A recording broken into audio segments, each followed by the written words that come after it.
Hello, everyone, and welcome to Snap Take. This is Glazer of Snap Judgments, the official podcast of Marvel Snap Zone, and today we're going to talk about whether you should buy Hope, whether you should open for Pixie. We're going to look at every spotlight for this month.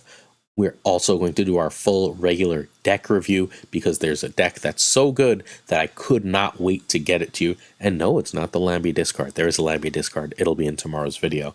We've got a deck that I think is even better than that. Our basic outline for today is we're going to start with me actually asking you for a quick favor. This is for my long-term subs, for my long-term viewers. Do me a favor. We're trying to get our watch time up. It's kind of been a problem lately. If you're willing, make sure you watch the whole video. And if you're willing, if you're super busy and you're only checking certain highlights, just let it run. We'd really appreciate it. It would help us out a lot. Our watch time has kind of suffered since we were away and we've had a couple problems. Just do us a favor. Let it run if you're busy, and if you can watch the whole thing, we would super appreciate it. So please. We're going to begin with a deck, and I'm doing my best not to spoil this deck. I'm really excited about it. I'm in love. I'm just in love with this deck. Straight up. And then we have our questions of the day and giveaway. Then we're going to do a Hope overview, and then a million Hope decks. We've got just too many Hope decks. Then we're going to look at every Spotlight cache for the March season. We're going to do a Pixie overview, Pixie decks, and then we will wrap up the video. Yes, that's a lot. This is going to be a big one. Buckle in. All right, we're going to begin with Ika Darkhawk. This is the deck I'm so excited about. This is a work of art. Huge props to Ika for this one. It is, look, it's just got a million play patterns, and it puts out an absolute ton of power while being disruptive enough to beat anything. You're playing against Destroy, well, you've got Armor and Cosmo. Those are really great against Hela, as is the little junk package, as are the rocks at stomping out Hela, and those are really, really frustrating for Thanos. Thanos can fight you with Blob, right? Well, Thanos doesn't really like getting a Nihilist. You also have the cheap Scar thing going. Thanos seeing its rocks means it's not going to get as much of its good stuff. This is a meta killer. This is a stellar deck. Ika took this from gold straight through Infinity Conquest on stream, going 8-0. He was playing it on stream again. He's brilliant. Huge props to Ika. I'm, again, straight up in love with this deck. The Nico thing is just really, really cool here. You've got so much cheap things that you can do really fun stuff with. Tribunal ongoing feels like it's going to be this huge problem with it, and then you drop a Scarlet Witch, or you put a Hood on their side of the board at the wrong spot, or they draw a rock at the wrong time, and there's nothing they can do without the God draw. There's just so much disruption to this deck. All right. So you can check out our guy Ika on Twitch at twitch.tv/IkaMTS. In about 3 weeks, we have Ika coming on the podcast along with Yo Woody MJ. If you know who those two players are, you should be excited. I don't even know what I'm going to do that episode. I just want them to talk about deck building together. I'm like, yo, how do you build decks? Talk it out and just sort of get out of their way. So we're really excited about that. Nico and Cull can be Zero and Atuma. In fact, if you don't have Cull, just make that change. You'll feel better about it. If you don't have Nico but do have Cull, just replace it with Iceman. That's totally fine. And Scar and Hawk are needed. Darkhawk is just freaking mungus right now, just so you know. So turn 1 is Korg over Hood. Turn 2 is Armor is generally better than a 1-drop, and I will play Scarlet Witch if there's nothing else to do, but generally speaking, I want to save Scarlet Witch till the end of the game because Limbo is in a lot of decks right now. There's a lot of decks trying to Limbo you out. And be wary, if it's an ongoing Limbo deck, they're not running Leech, but if it's a, Limbo deck, if it's a brain, I wish my brain worked sometimes. If it's a evolutionary deck or another deck that you see running Limbo that's not doing the ongoing thing, it might be running Leech, and at which point you want to not be greedy and just get rid of it at your first opportunity. Turn 3 is Rock Slide over Cosmo, unless you're terrified of Shang and about to drop a 10. So if you see that they're playing a sort of good stuff deck that's definitely playing a Shang, you don't really want to get tempo Shanged, right? So if you're going to drop a Cull, then Cosmo's good. Or if you want to drop a Sentry but don't have a Nihilist, then you can play Cosmo then. The reason you're doing that on 4 is so that you play another big card, particularly notable Darkhawk, on the next turn, and that's going to give you a 2-cost Scar for the last turn, which is one of the goals of the deck. And then even if you only have a 4-cost Scar plus Scarlet Witch or Scar plus Demon is absolutely backbreaking. And without that play, you've got And the turn before, when you're doing the Sentry for the Void, the Hood with the -3 that stays on the board, a Nihilus is just a massive power play. Just a massive power play. It takes 10 off your board, it takes 3 off your side of the board. So that's plus 13 power right there. And it's more than that if it's putting on the opponent's side of the board, right? Just removing it from your board is enough, but putting it on the opponent's side of the board is even better. This deck is sick. It's straightforward to play. It's incredibly strong. All right. Quick variant talk before we move on from this one. We've got our Korg, our Armor, our Scarlet Witch, our Cosmo, our Annihilus. So we're at a 5 hipper. We'd really like 6, but hey, that 6 in the game does not exist. We've got a Noir Hood, the really cool Sister Grimm Nico, a Rock, Paper, Scissors Slide. Give me that hip, please. Cull, I'm sick of complaining about that lack of variance. Darkhawk hip has got to be coming soon. We've got the Scar from the Season Pass and the Jacinto for Sentry. Lovely deck, please play it. All right, we're giving away a bajillion Season Passes, and hopefully you watched long enough. Hopefully you're still watching. You're going to watch through this whole video like I asked at the start. And we're giving away Season Passes. All you have to do is like, sub, and comment. If you're subbed, you like and comment any video from like last Monday up to this coming Friday, and every single one of those is a Season Pass. The comments of everyone is a Season Pass. There's also 5 Season Passes being given away on Twitter at SnapJudgeCast. It's the pinned tweet. Check it out. Again, all you have to do is sub, like, and comment. We're fighting that YouTube algorithm, but the other thing that really helps us with that algorithm is watch time. You're liking, you're commenting. Let's get that watch time up, please, my friends. I'd really appreciate it. Thank you. All right, we also maintain this active giveaway sheet in Marvel Snap. This is an older version, but our friend Banshee maintains this giveaway sheet. It's every active giveaway in Marvel Snap, so if you're concerned you might not win ours, or like you just want to win some good stuff, see some great content, check out that giveaway sheet. It's constantly updated. It's in the description to the video every single day. It will make you happy and help you win some stuff. All right, questions of the day. Jedi Cowboy asks about token shop prices and why they're so expensive. And Second Dinner believes, rightly or wrongly, and like this is very informed speculation, Second Dinner is of the belief that they have made getting cards really easy with Spotlight caches. And to a certain extent, they're right. This is probably the cheapest major card game. The cheaper ones just kind of die. Unless they have like years of history or other sources of revenue built up and so on. So they think they've made the game as cheap as possible using the Spotlight cash system, so they've made tokens really hard to get. If you're a moderate spender, you should have more than enough for everything, and I'm talking about like buying the season pass and like spending an extra $15-20 a month, and you're going, well, I can buy a new video game for that, right? Sure. Think about how much you play Marvel Snap, how many hours of entertainment you get from it, and that's the argument they would give you. I'm not saying it's right or wrong. I personally prefer tokens. I love tokens. I have a bajillion tokens. I like to be able to just buy what I want without waiting for things to show up in Spotlight caches or anywhere else. But that's not their MO, and that's why they're doing what they're doing. Lex Braxman wonders how I see a player's post-infinite rank and get their deck. Yesterday I shared a deck that I said was top 10. The day before that I said I shared the number 1 deck, and that's simple enough. There is, if you just Google it, it's on the Marvel Snap website, but I Google Marvel Snap Infinite Leaderboard, and it pops right up. It shows you this season and last season's Infinite Leaderboard. It's got multiple regions, and it's got the top 1,000 players in each region and the top 1,000 players overall. So, because I'm a complete maniac about such things, and like long-term viewers, this isn't going to be breaking news to you. I know everybody. I talk to everybody. I reach out to everybody. Sizer, who's like the number 24 ranked player, I played in 3 friendly battles yesterday. I talked to .geo today. Who else? I've talked to a million people. I talked to FinSnap for like 2 seconds on Twitter earlier. Like, it's just, I know the majority of the players. I know how to find their Twitters. I know how to message them. And so I go, when I see someone doing really well, or when they post a deck and I know it's doing really well, that's a deck I know I'm going to share. Because if it's that successful, I know that my viewers can find success with it if they work in it. So that is basically how I do it. I keep a constant, watchful, and vigilant eye on basically the top 100, but also sometimes the top 200 global. And then I make sure I stalk the crap out of those people to make sure I can find their decks, or I just ask them. Lots of wonderful players just send me their decks. If you're a top-ranked player and you want your deck featured, please feel free. If you're not a top-ranked player and want your deck featured, I can't promise you I'm always going to. There was a deck I was really excited about that had like a 40% win rate. so I couldn't feature it. It was viewer deck. Like, it was literally like 42%, so I couldn't bring myself to feature it, but I had a blast playing it. It was a Havoc deck.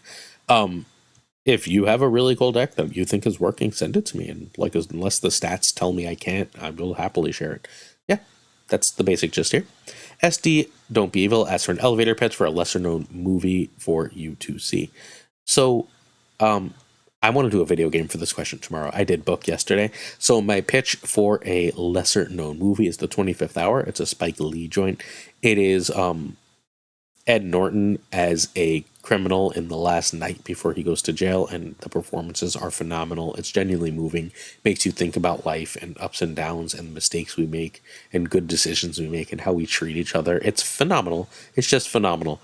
It is aggressively post 9/11 New York, but it is also a special movie.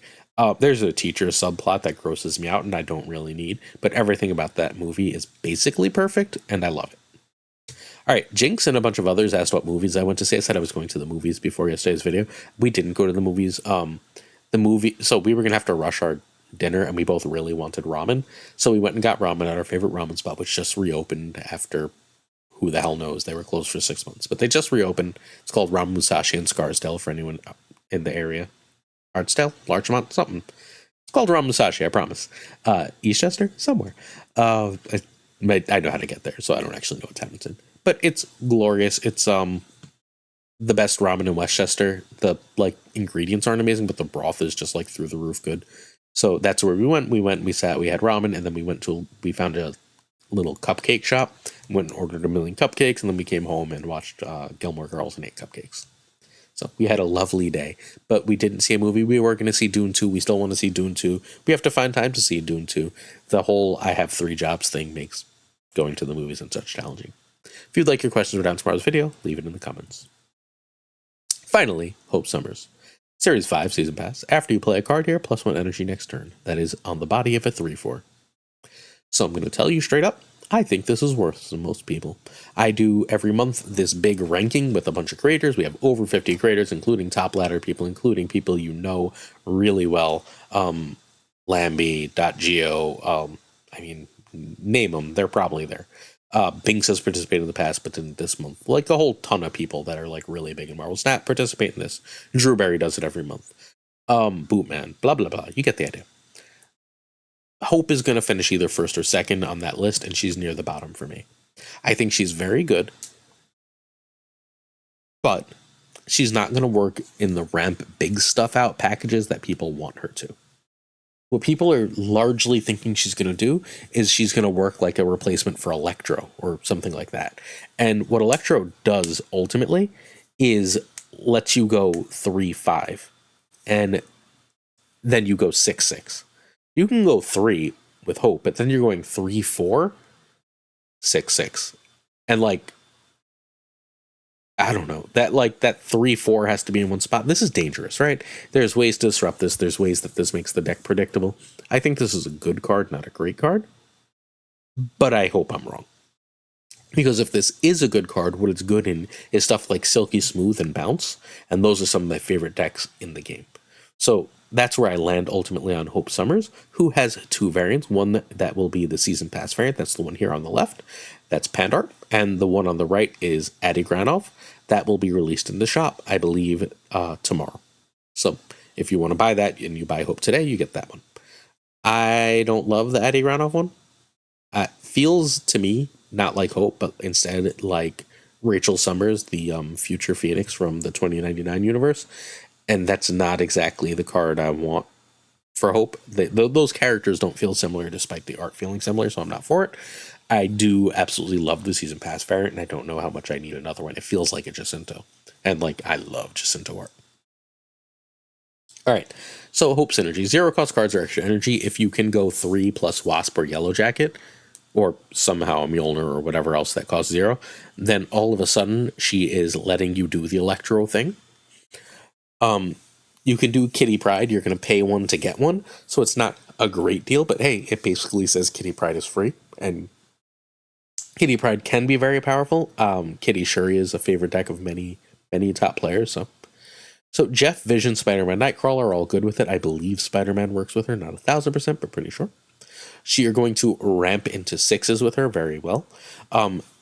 She's going to work great with Surfer Move. I've got that Surfer discard deck going. Our friend Buddy made it, and it's great. A friend of ours, Praetorian, tried one. I didn't like that one as much. I had more trouble with it. The Buddy version worked really, really well for me. So Surfer discard is a deck. I think Surfer Move is about to be a deck. I love to see Surfer evolve. She is a 3-cost card.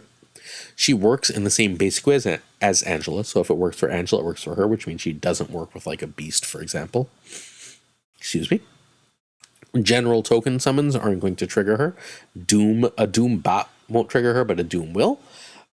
But Mysterio will trigger her, which seems like it could have value, but could also be useless, right? You can go Mysterio Hitmonkey to get 7 energy next turn, but if you want Mysterio Hitmonkey, do you really want that 7 energy next turn? Hard to say, right? You would if they ever released Firestar, the previously spoiled card that they removed. And she can burst energy, where you can play 3 cards on her in 1 turn.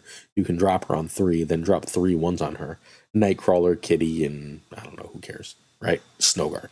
And then you will have 4 plus 3. You'll have 7 energy on the next turn, and then you can sort of repeat as best you can with that extra energy. So that's actually going to be why I think those other uses for her are going to be so good. Now, we're going to feature a few of these. If you have interest in more, please come find me on the Marvel Snap Zone Discord in the general chat, and if I will happily help you try and build with Hope Summers. All right, our first deck is from our friend Drew Berry. Drew Berry is the king of Marvel Snap new card content. This is Drew Berry's, my favorite of the Drew Berry decks. It is called Unspent Hope, which is just saying, hey, you know what likes extra energy? Evolutionary decks. So this deck runs the evolutionary package that wants the extra energy of Hulk, Cyclops, Sunspot, and Misty, and says all that extra energy, I can use it or not. I can also just be perfectly happy passing it away and being and winning. You can also go like Hope, and if you have a 1-drop into Scar, and then if you pass, you can go She-Hulk and Hulk on the next turn just fine, which is just silly strong. Cyclops is going to work great here for that extra energy, just making damn sure that it gets the -2. This is a really cool idea and a really cool deck. It would shock me if this wasn't an excellent deck. No Leech, though, so dangerous to that first deck with Scarlet Witch, right? All right. Our friend Docty also does amazing new card content. Docty is a also wonderful person. If you follow Docty on Twitter, he's doing a year of gratitude every day. He's explaining someone he's grateful for, and it's a beautiful, beautiful thing. This is a deck that's basically saying, well, I can take advantage of Hope, playing a bunch of cards on Hope, by then moving them off with Annihilus, which seems like a really great way to take advantage of Hope, right? This is also going to work great with Ravonna, where you can sort of double up on that. You can Hope into like Professor X and Havoc, and then as long as you have Ravonna out on turn on turn 5, and then you're gonna have a 7 energy turn 6, or sorry, Havoc Elite 1, then you'll still have a 6 energy turn 6, and Goliath will just eat whatever nonsense you want, and you win the game that way. You can throw goblins on Hope to get energy and not take up space, which is also going to be an extremely powerful thing to do. Jeff goes on Hope and doesn't take up space. I think this is really cool. I like this one a lot.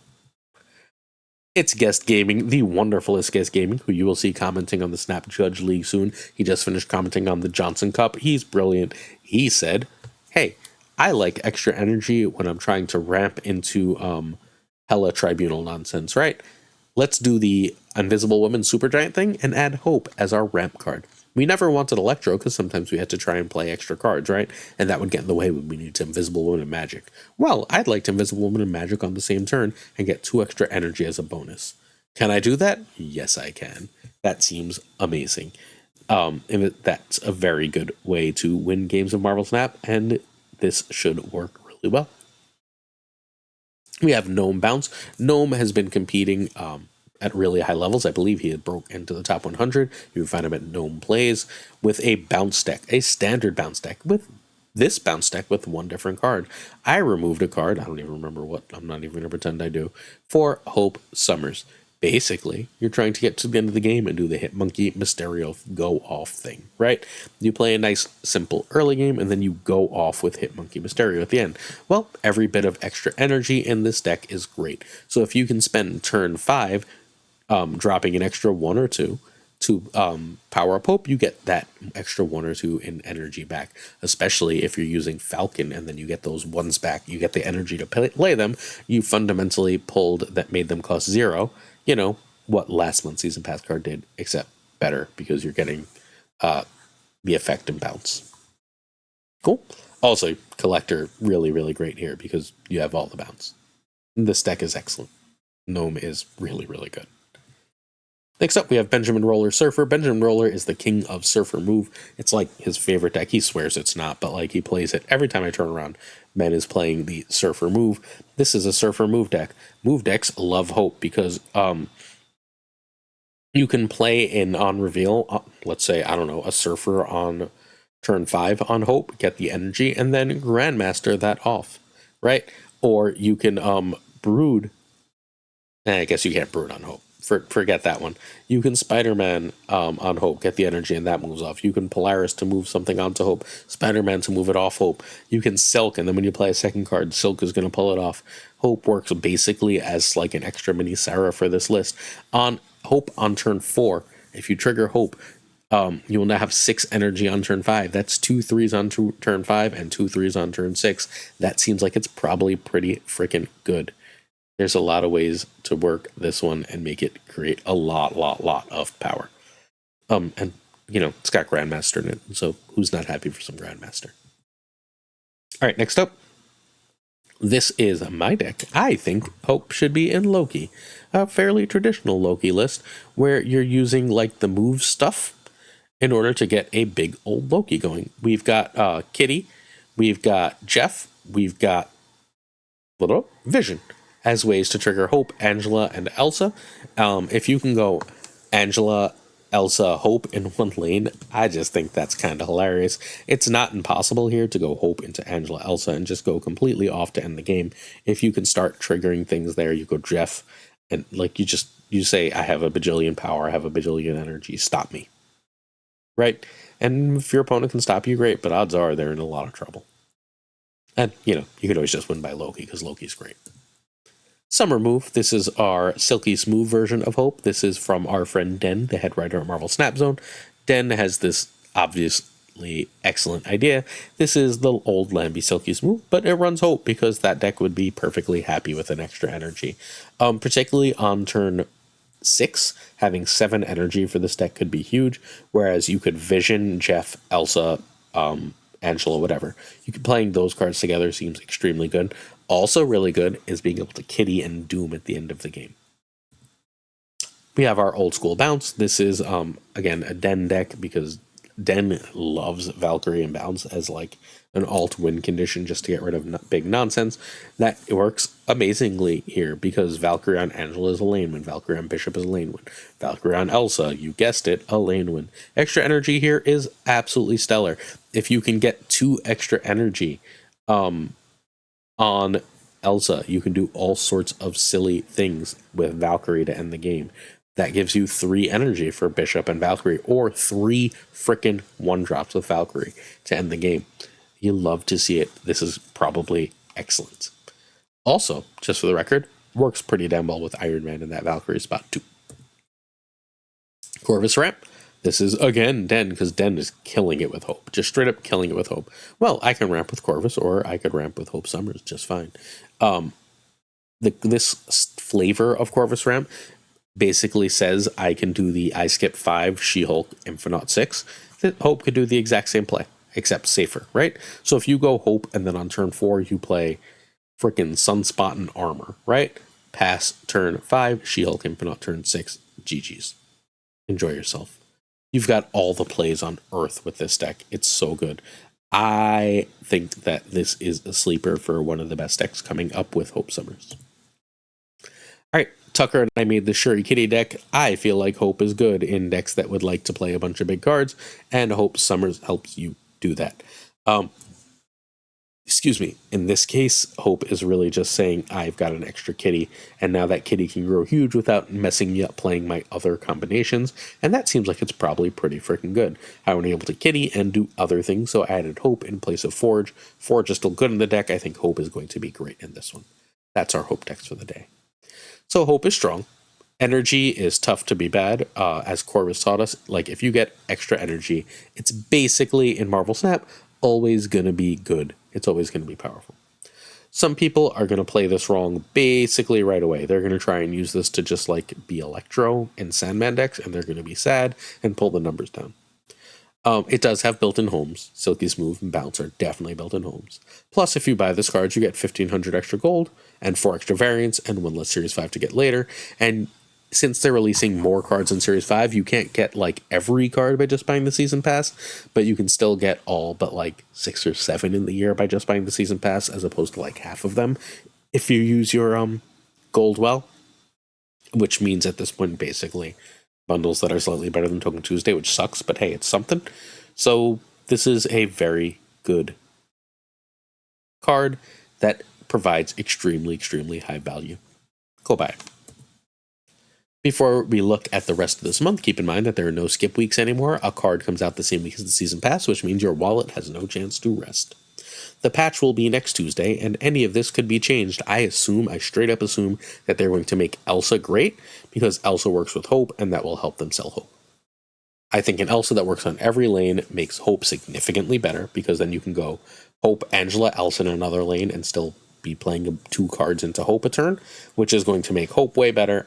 It's my working assumption for the Switch. We don't have data mines for Spotlight caches beyond this month. I spelled data mines in a very, very fun way. Oops.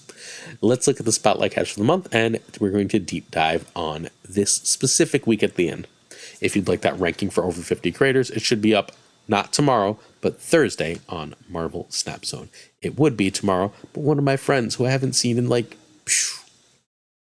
since the before times of COVID moved away and is in town for the night. So I'm going to record my video for Wednesday, then go hang out with him, and I'll write Wednesday after work. All right. So our card is 3/5. It's Pixie. It's a 3/5. Releases on 3/5.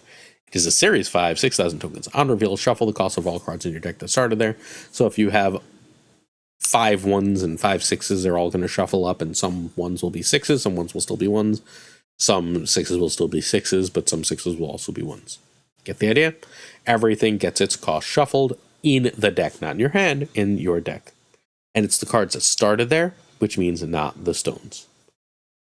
Again, TLDR, don't get Pixie. I think Pixie's going to be bad. If Pixie's good, you can get it Friday, but I'm pretty sure Pixie sucks. You have to see it early.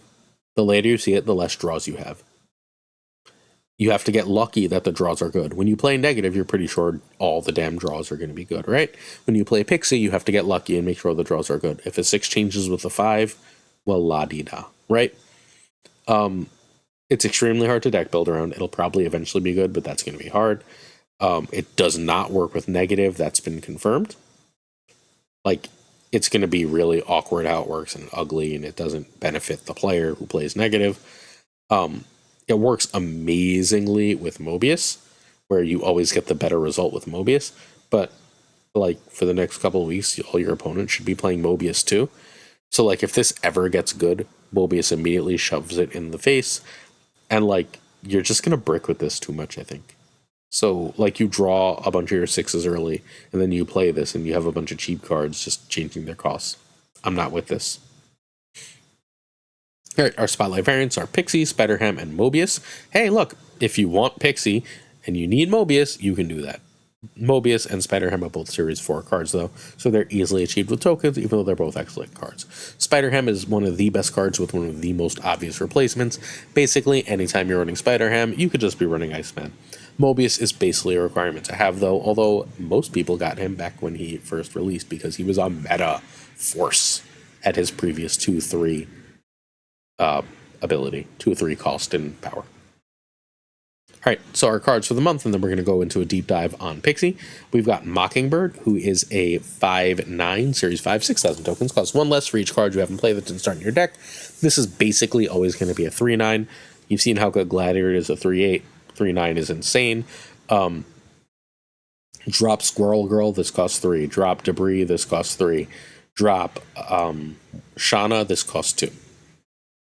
I mean, this has homes, right? This is going to be an incredible card. And obviously in Thanos, you play 2 Infinity Stones, this is a 3.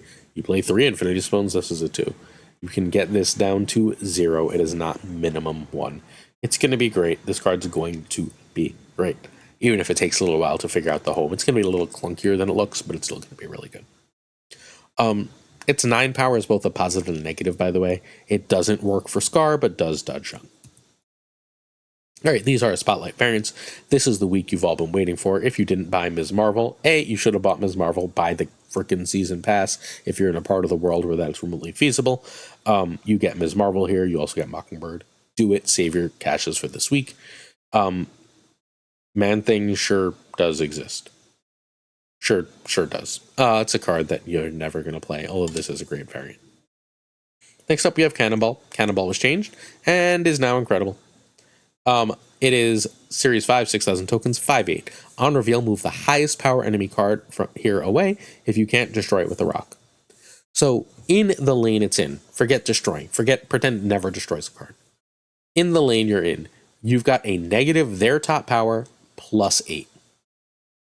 That wins that lane. Which means if you can find another way to steal any other lane, you've won that game of Marvel Snap. Cannonball is going to be incredible. I think Cannonball might be the best card this month. Cool. I'm the high person on Cannonball in all my discussions, but I think Cannonball is nutty. These are Spotlight variants. We've got Kitty, who is a Series 4 card, but an excellent Series 4 card. We've got Ghost Spider, former Season Pass card, who's a requirement if you're going to make move decks work, just for the record. So if you want move decks or you want bounce decks, you get those with Cannonball. Do the thing. Cool. I think, again, Cannonball is going to be silly good. I think he's fairly similar in play pattern to Valkyrie, except easier to use because 8 power, not 3, and doesn't care about ongoings and such nonsense. Kitty and Ghost Spider are also great. Would I rather have Ms. Marvel and Mockingbird? Probably, but it's close. Finally, we have War Machine. War Machine's the card everyone's going to get this month. War Machine's the most important card. War Machine changes Marvel Snap forever the second he comes out. He breaks rules. 4/6 on reveal until the end of your next turn. Nothing can stop you from playing cards anywhere. Okay. So it's been confirmed you can play him and then just drop Infinite. If you play him on turn 5, you can play Infinite on turn 6. You can play, if you drop him on, I don't know, for example, let's say you play Electro, right? And then you drop him and Jeff on turn 5. Next turn, you can play Infinite and Ebony Maw. It's pretty damn good, right? Without skipping a turn, without losing that extra power. This is going to be amazing. He's going to be a very, very common and powerful card. He, like Luke Cage, like a lot of other tech cards, has that extra benefit that locations are a thing in Marvel Snap, right? Whereas occasionally he's just going to win you a game because it's going to be a Sanctum, and he does not work for both players. So you drop him, and then you just go, okay, I played a card in Sanctum, thank you, next. War Machine is awesome. He is going to be awesome. He's going to win the poll for best card of the month, I'm pretty sure. It's him or Hope. It's close enough that it could, a few last votes could push it one way or the other. But, he's just crazy good. He changes Marvel Snap forever. Poor Professor X. The War Machine variant is awesome. It also comes with Silver Samurai and Silk. Again, if Silky's move is as good as I think it's going to be with Hope, you're going to want this week. Silver Samurai is a really, really, really fun card, but not a requirement for anything, really. Maybe Hella Blob, but does Hella Blob block draw still exist? Hard to say. We'll know by the end of the month, right? Okay, Pixie. We talked about Pixie. I told you what I think about her. Again, for anyone who missed the earlier one, and thank you for watching the whole video. I appreciate you so very much. I personally think Pixie is bad. If she is good, I will be surprised, and we will know by Friday so you can get her for weekend missions. My immediate answer is skip her. So, she synergizes with 0s, 1s, and 6s as best she can, because those are what she wants to shuffle. She can shuffle a card with the same cost, a 1/1 or a 6/6. She's great with and countered by Mobius, so expect to see a lot of Mobius. Start packing Mobius if you have it. She is the best card with Adam Warlock, because if you can get a 1/4 Adam Warlock, you're in heaven. It draws extra cards, which means extra cards that have a chance to be hit by Pixie. I would assume this is why Adam Warlock got his change. When everyone's like, why did they make him worse? Because with 4 power, he works really well in a Pixie deck. She's going to work with Ravonna. You can make her cost 1. I'm not sure you care. You'd rather just play her on 2 if you can. But if you play Ravonna, then draw her on 3, you're fine. I don't think you want to do that. She does not work with Thanos' Infinity Stones. She is a dead draw late. You really don't even care to play her at the end of the game. And she's sort of a mix between Lockjaw and Mr. Negative. Except less reliable than both. Unless we can figure out the deck building. And again, if you want some Pixie decks, hop in the Marvel Snap Zone Discord, please. Alright. It's Guest Gaming's Toxic Pixie. Cool. It's Guest Gaming's Toxic Pixie is really, really cool. This is basically saying, well, I've got the 1s and I got the 6s. If I can just get out an early Sunspot, then I can make Hulk, She-Hulk, or Abomination cheap. I can easily make them 0, right? Because 2 of those get cheaper, and Hulk is cheaper, then I have extra energy and that gets bigger. It's a really cool idea. I would not be shocked if this is Pixie's best home because it's straightforward and doesn't really require anything extra of you. We have Doc D's Pixie Draw. This is trying to say, if I can get Pixie out and then I can get Jane or Adam Warlock, then I can just draw a bajillion cards. You basically always want Mobius and Pixie decks. You're trying to draw, and then if you draw a bajillion cards, a few of them are bound to be cheap and amazing. A 0-cost White Tiger with a 6-cost Doctor Doom is really strong, for example. You get that kind of thing going, you win the game. That's the hope of this combination. Next up, we have Pixie Tribunal. Yep, same concept as before, except, okay, this is ongoing Tribunal. So, like, you can just, if you go, excuse me, Pixie into Mobius, and, like, any of your, like, cards can't get worse here, right? Like, your Cosmo costs 6, you just don't play him that game, right? If your Iron Man costs 4, if your Sarah costs 2 or 3, if your Onslaught or Tribunal costs that little, then you win the game by a lot. So, it's a cool idea. Thanks, Den. Next up, we have Pixie and the Hammers. We very rarely get a Canadian Alfredo deck, and Alfredo is another one of our friends who writes for Marvel Snap Zone, and another person I really enjoy the writing and the experience of interacting with. This is our Jane's deck. I had one of these. I like Canadian Alfredo's better than mine, so I deleted mine and just posted his, right? Oh no, I did post mine. All right, fine. I decided to be selfish and post mine too. This is just a straightforward Thor's deck, and it says, but what if this is stupidly cheap? Remember, it's cards that start in the deck, so it's not going to work with the hammers. But hey, if you play Pixie early, right, and you haven't drawn Wasp or Yellowjacket, when you play Jane, you're basically guaranteed to get something better and cheaper than it was. Why the hell not? And you'll still get your hammers just fine. Pixie Dust.